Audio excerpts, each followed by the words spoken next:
Citizens for a Free Kuwait was an astroturf operation established by the Kuwaiti government to persuade the American public to look favorably on U.S. military action in the Persian Gulf. Its principal payment was to public relations firm Hill & Amp, Knowlton, who were associated with the false testimony to the U.S. Congress given by Nayirah al-Ṣabaḥ, Congressional Human Rights Caucus.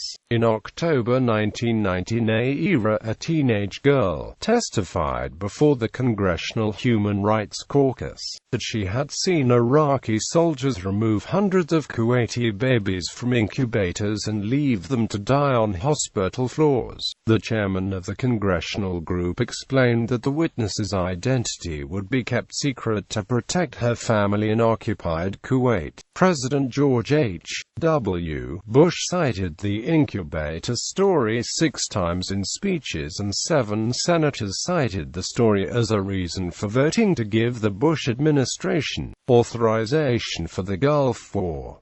The atrocities of the Iraqis in Kuwait were compared to that of the Nazis. Investigations after the Liberation of Kuwait campaign. An ABC News reporter interviewed hospital doctors who stayed in Kuwait throughout the Iraqi occupation and indicated that the story was almost certainly false.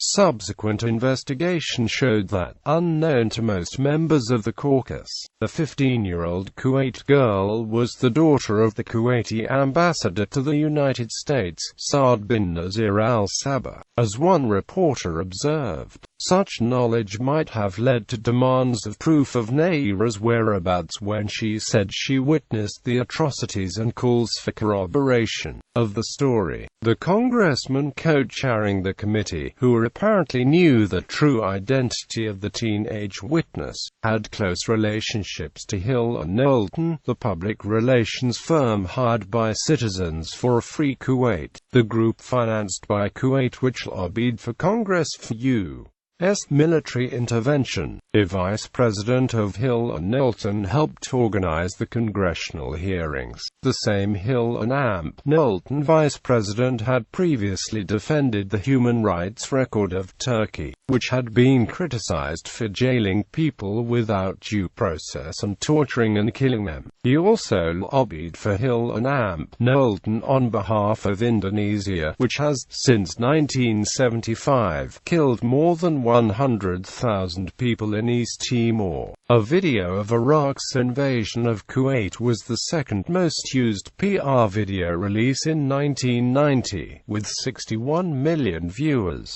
It was produced by Hill & Amp Knowlton for Citizens for a Free Kuwait. Response from Hill & Amp Knowlton. In a letter of rebuttal, the president and CEO of Hill & Amp Knowlton, Thomas E. Idson, wrote that the firm had not at any time collaborated with anyone to produce knowingly deceptive testimony, that Nayirah was inside Kuwait at the time in question and had volunteered to work under an assumed name at the Al-Aden hospital, and that the United States Embassy confirmed that she was in Kuwait at the time. He also cited testimony to the United Nations by the head of the Kuwaiti Red Crescent citing first-hand involvement in burying newborn babies taken for their incubators by soldiers.